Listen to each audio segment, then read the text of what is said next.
Bonsoir à tous. Nous allons commencer ce moment de prédication de l'Évangile par un mot de prière. Donc, prions le Seigneur. Notre Dieu et notre Père, au nom de ton Fils bien-aimé, notre Seigneur Jésus-Christ, nous voulons te rendre infiniment grâce, toi qui permets encore qu'aujourd'hui, nous puissions ouvrir ta parole pour parler de l'œuvre parfaite accomplie à la croix par ton Fils, notre Seigneur Jésus-Christ. Cette œuvre en vertu de laquelle nos péchés ont été pardonnés.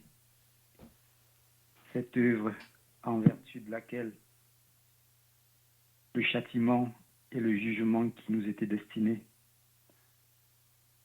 sont tombés injustement sur la personne de ton Fils, lui qui n'avait point péché, lui en qui n'avait point été trouvé de fraude. Œuvre en vertu de laquelle, ô Dieu,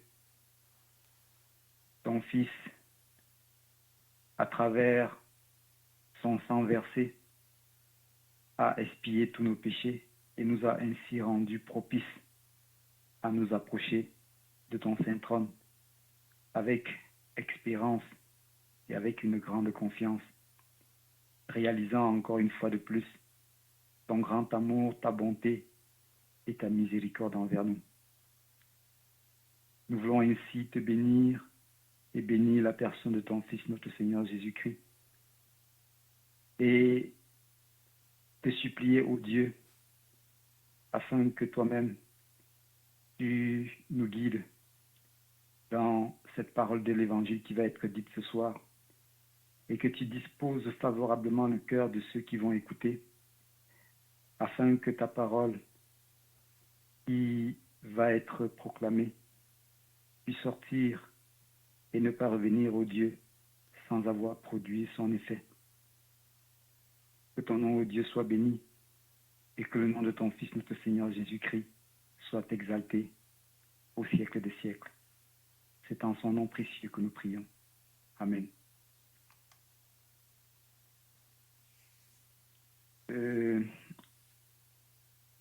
Pour le message de l'Évangile de ce soir, nous allons considérer 3 passages dans les Écritures. Et nous pensons que le Seigneur va bénir sa parole.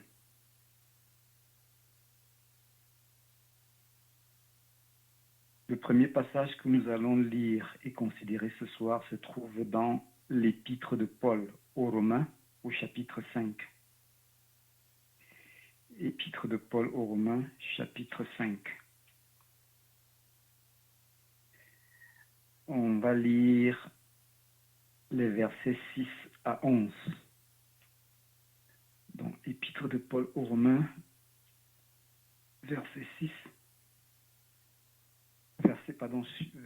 chapitre 5, versets 6 à 11. Alors là, il est écrit: Car lorsque nous étions encore sans force, Christ, au temps marqué, est mort pour des impies. À peine mourrait-on pour un juste. Quelqu'un peut-être mourrait pour un homme de bien. Mais Dieu prouve son amour envers nous, en ce que, lorsque nous étions encore des pécheurs, Christ est mort pour nous. À plus forte raison donc, maintenant que nous sommes justifiés par son sang, serons-nous sauvés par lui de la colère. Car Si, lorsque nous étions ennemis, nous avons été réconciliés avec Dieu par la mort de son Fils, à plus forte raison, étant réconciliés, serons-nous sauvés par sa vie. Et non seulement cela, mais encore nous nous glorifions en Dieu par notre Seigneur Jésus-Christ, par qui maintenant nous avons obtenu la réconciliation. Bien. Le deuxième passage que nous allons considérer se trouve dans l'épître de Paul aux Colossiens, chapitre 1. Dans l'épître de Paul aux Colossiens, chapitre 1, on va considérer les versets 19 à 22. En Colossiens 1, versets 19 à 22. Car Dieu a voulu faire habiter toute plénitude en lui. Il a voulu par lui tout réconcilier avec lui-même, tant ce qui est sur la terre que ce qui est dans les cieux, en faisant la paix par lui, par le sang de sa croix. Et vous qui étiez autrefois étrangers et ennemis par vos pensées et par vos mauvaises œuvres, il vous a maintenant réconciliés par sa mort dans le corps de sa chair, pour nous faire paraître devant lui sans défaut et sans reproche.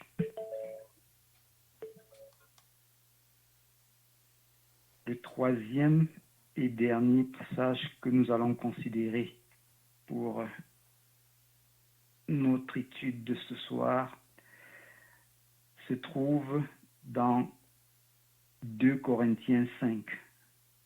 Donc, deuxième épître de Paul aux Corinthiens, chapitre 5.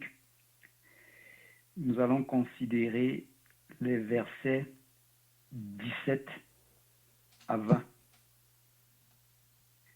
Nous allons considérer les versets 17 à 20. Si quelqu'un est en Christ, il est une nouvelle création. Les choses anciennes sont passées. Voici, toutes choses sont devenues nouvelles. Et tout cela vient de Dieu, qui nous a réconciliés avec lui par Christ et qui nous a donné le ministère de la réconciliation. Car Dieu était en Christ, réconciliant le monde avec lui-même, en n'imputant point aux hommes leurs offenses, et il a mis en nous la parole de la réconciliation.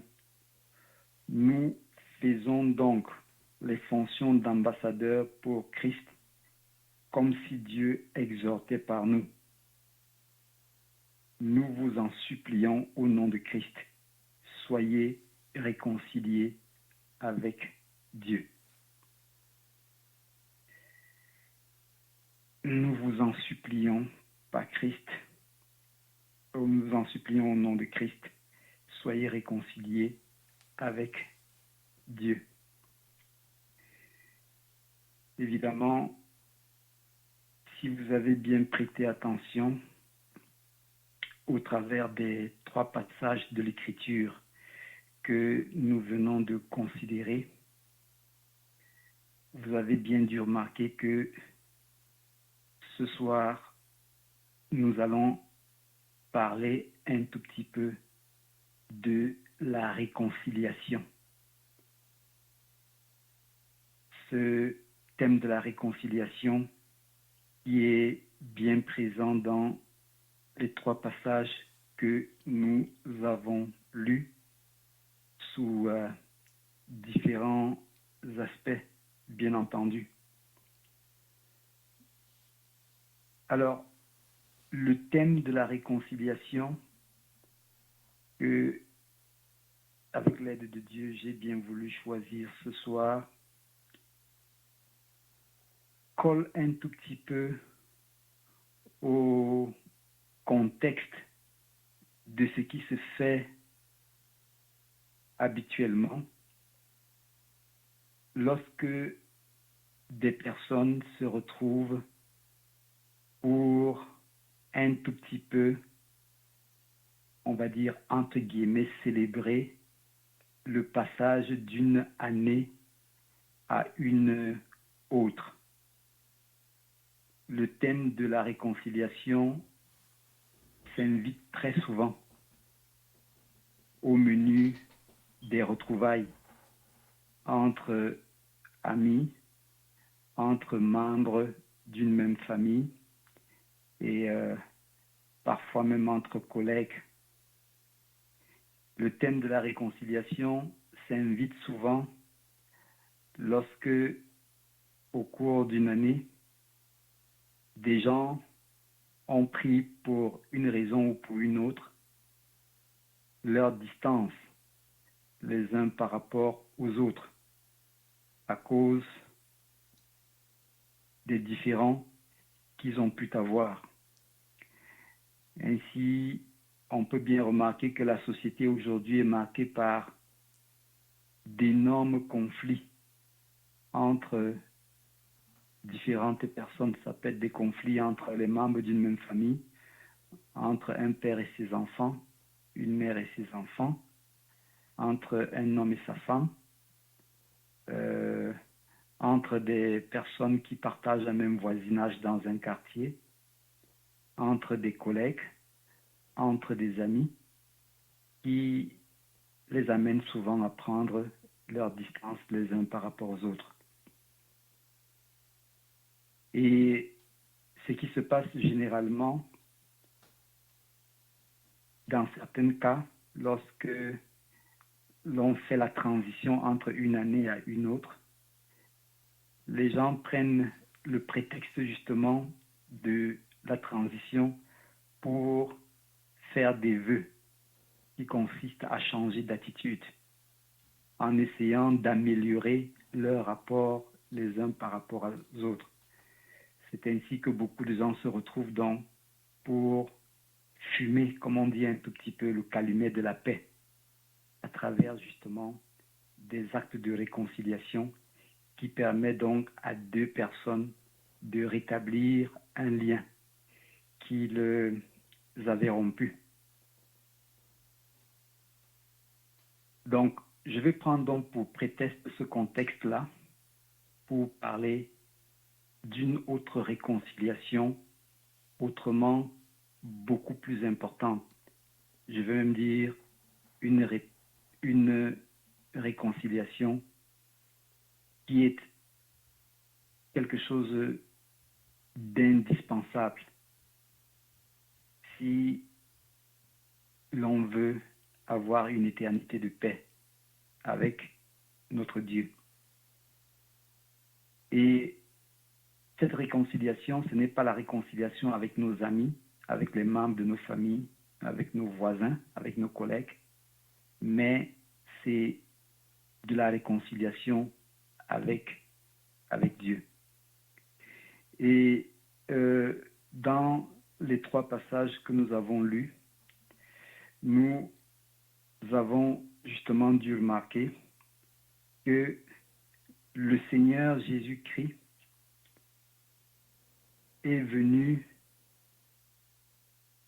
être entre les mains de Dieu l'objet, l'instrument parfait de cette réconciliation qu'il a dû opérer à la croix pour tous les hommes qui sont des pécheurs.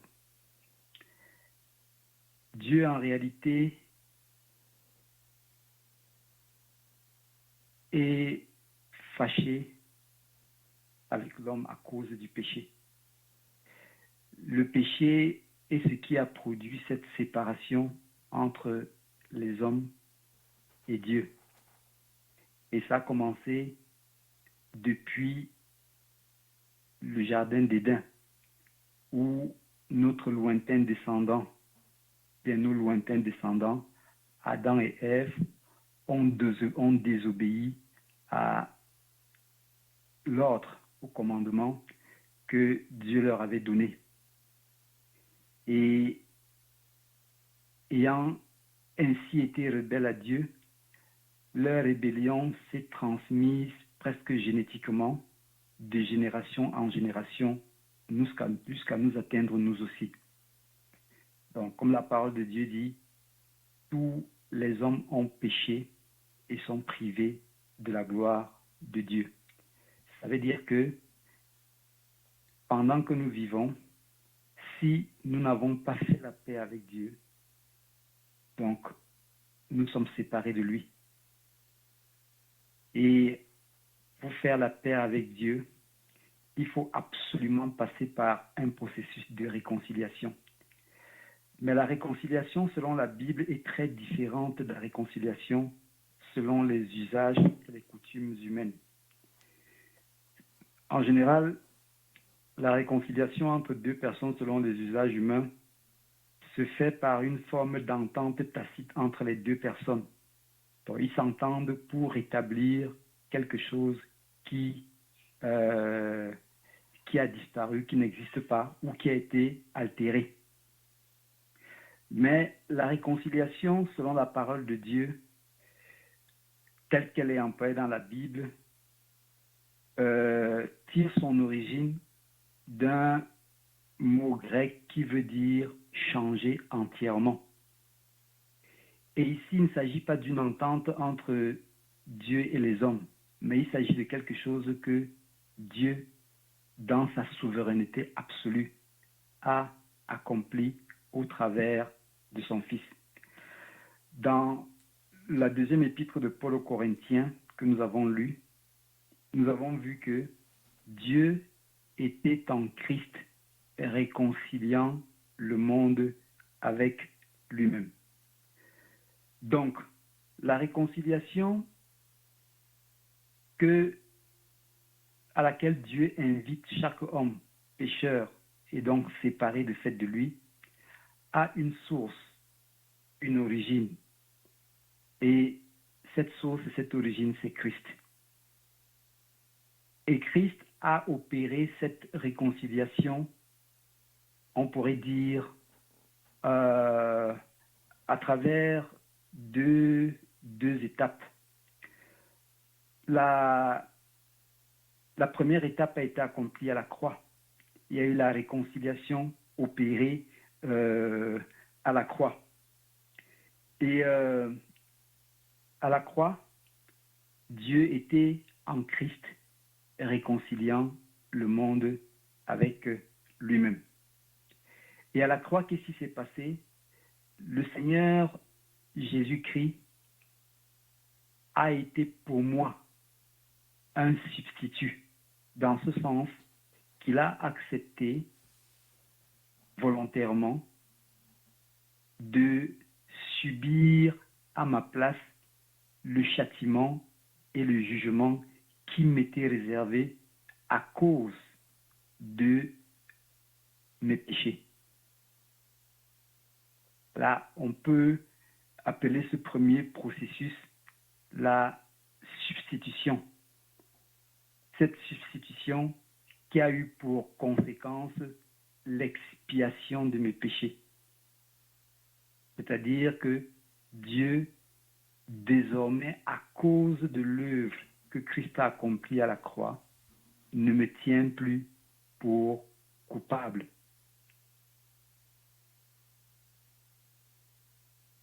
Étant donné que le péché a reçu une juste rétribution.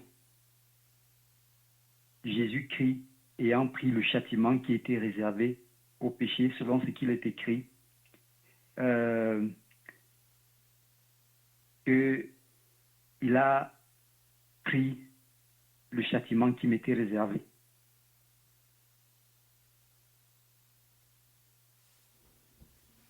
Il y a un deuxième aspect justement de cette réconciliation qui est maintenant opéré toujours par le Seigneur Jésus-Christ, mais maintenant dans le pécheur lui-même. Le Seigneur Jésus-Christ travaille donc dans le cœur du pécheur qui reçoit l'évangile, comme c'est encore le cas ce soir, pour l'amener a abandonné son attitude rebelle et a accepté cette réconciliation, cette œuvre de réconciliation qui a été accomplie à la croix. Et là, on a besoin d'accepter justement cette œuvre de réconciliation qui a été accomplie à la croix par la foi. La parole de Dieu dit que la foi vient de ce qu'on entend et de ce qu'on entend de la parole de Dieu. C'est l'évangile qu'on reçoit qui doit produire en nous la foi pour accepter cette œuvre de rédemption que le Seigneur a accomplie à la croix pour moi, a accomplie à la croix pour toi, qui écoute une fois de plus cette parole de l'évangile ce soir et qui n'a pas encore fait la paix avec Dieu, qui n'est pas encore réconcilié avec Dieu. Parfois, ça se paraît extrêmement difficile de faire la réconciliation avec Dieu, là où nous n'avons qu'un seul petit effort à faire, c'est celui d'accepter que Jésus-Christ à la croix a pris ma place et est mort à ma place, a subi le châtiment à ma place. D'accepter que cette œuvre a été faite afin que je sois sauvé, afin que je sois réconcilié avec Dieu, afin que désormais je sois aussi au bénéfice de l'œuvre que le Seigneur a accomplie à la croix. Voyez-vous, les processus de réconciliation entre les hommes prennent souvent beaucoup plus d'énergie, beaucoup plus de temps, parfois beaucoup plus d'argent que la réconciliation à laquelle Dieu nous invite. Imaginez un tout petit peu le processus de conciliation qui peut prendre place dans un monde miné par le péché et par la rébellion vis-à-vis justement des principes de Dieu, entre un homme et une femme qui sont en cours et qui sont en instance de divorce, comme c'est très souvent le cas dans la société contemporaine aujourd'hui. Voyez souvent combien de temps ça peut prendre, combien d'énergie il faut déboucher, combien d'argent il faut dépenser, parfois pour en arriver à une simple conciliation entre deux personnes. Ce qui est merveilleux, ce qui est magnifique avec Dieu, c'est que, justement, la réconciliation qu'il nous offre et qui est le fait de l'expression de son amour et de sa miséricorde envers nous est une réconciliation qu'il nous offre gratuitement. Qu'il ne demande que d'accepter de nous regarder comme Dieu nous regarde. Qui ne demande que d'accepter le jugement que Dieu pose sur nous. Et qui nous demande simplement d'accepter l'œuvre que son Fils a accomplie à la croix pour nous. Donc, en ce début d'année, comme c'est parfois l'occasion où les gens s'envoient mutuellement des vœux, s'il y a un vœu unique qu'on devrait formuler à l'endroit des hommes qui sont encore éloignés de Dieu, c'est justement de se réconcilier avec Dieu au cours de cette nouvelle année qui commence. La parole de Dieu nous dit que personne ne sait ce qu'un jour peut enfanter et que demain ne nous appartient pas. Aujourd'hui, comme c'est dit dans Hébreu, c'est le jour du salut. Si tu écoutes l'évangile ce soir et que tu n'es pas encore sauvé et que tu n'as pas fait la paix avec Dieu, si tu entends cette petite parole d'évangile qui est encore sortie ce soir n'endurcit pas ton cœur, mais plutôt prête attention à la parole qui sort, car cette parole pourrait radicalement changer le cours de ta vie en passant justement de quelqu'un qui est destiné à la colère éternelle de Dieu à quelqu'un ou quelqu'une qui est destiné à vivre éternellement dans la présence de Dieu. Ce sont des paroles qui paraissent aujourd'hui faibles. Ce sont des paroles qui aujourd'hui semblent ne plus intéresser grand monde. Ce sont des paroles dont on dit qu'elle est réservée pour des esprits faibles et pour des gens qui sont influençables. Mais ce que nous savons de la parole de Dieu, c'est que cette parole est extrêmement puissante et que cette parole est la seule qui juge droitement les desseins tortueux du cœur de l'homme. Et que c'est cette parole qui nous permet d'être dans la lumière de Christ, dans la lumière de Dieu, et de voir toutes les souillures qui peuvent être les nôtres. Donc, en ce début d'année, comme on vient de lire dans la deuxième épître de Paul aux Corinthiens au chapitre 5, s'il y a une exhortation que je pourrais vous faire ce soir, que le Seigneur nous fait ce soir, c'est soyez réconciliés avec Dieu. Donc, que le Seigneur lui-même bénisse sa parole et qu'il permette que ce message puisse trouver un écho favorable dans le cœur d'une personne qui a été à l'écoute ce soir. La parole de Dieu dit que dans le ciel, il y a de la joie il y a une très grande joie d'ailleurs pour un seul pécheur qui se repent de ses péchés. Puisse-t-il en être ainsi ce soir au nom puissant de notre Seigneur Jésus-Christ. Amen.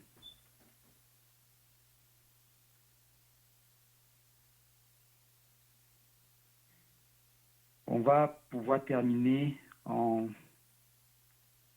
disant un mot de prière.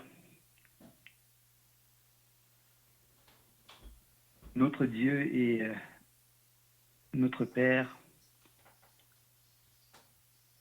nous voulons au nom de ton Fils, notre Seigneur Jésus-Christ, te bénir une fois de plus pour cette parole de l'Évangile que tu as permis qu'elle soit de nouveau prêchée ce soir. Notre supplication, ô Dieu, c'est que ta parole ne sorte pas et ne rentre pas sans avoir produit son effet dans le cœur de ceux qui écoutent, soit dans le sens de raffermir les cœurs de toutes les personnes rachetées qui ont été sauvées par le sacrifice de ton Fils à la croix, soit dans le sens, ô Dieu, de pousser à la repentance le cœur de ceux qui ont écouté ce soir, qui ont été jugés et qui ont senti en elles-mêmes la nécessité de faire la paix avec toi, de se réconcilier avec toi et d'être au nombre de ceux qui chanteront des cantiques d'adoration au pied de ton saint trône d'éternité en éternité. Oui, ô Dieu, nous te remercions pour l'œuvre parfaite de ton Fils à la croix qui nous réconcilier avec toi.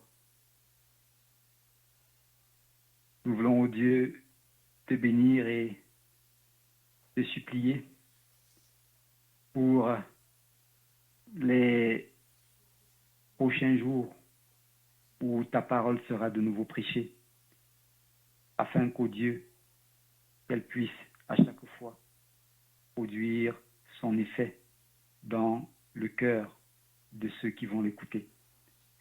Que ton nom, ô Dieu, soit béni et que le nom de ton Fils, notre Seigneur Jésus-Christ, soit exalté, magnifié et honoré d'éternité en éternité. C'est en son nom précieux que nous prions. Amen. Amen.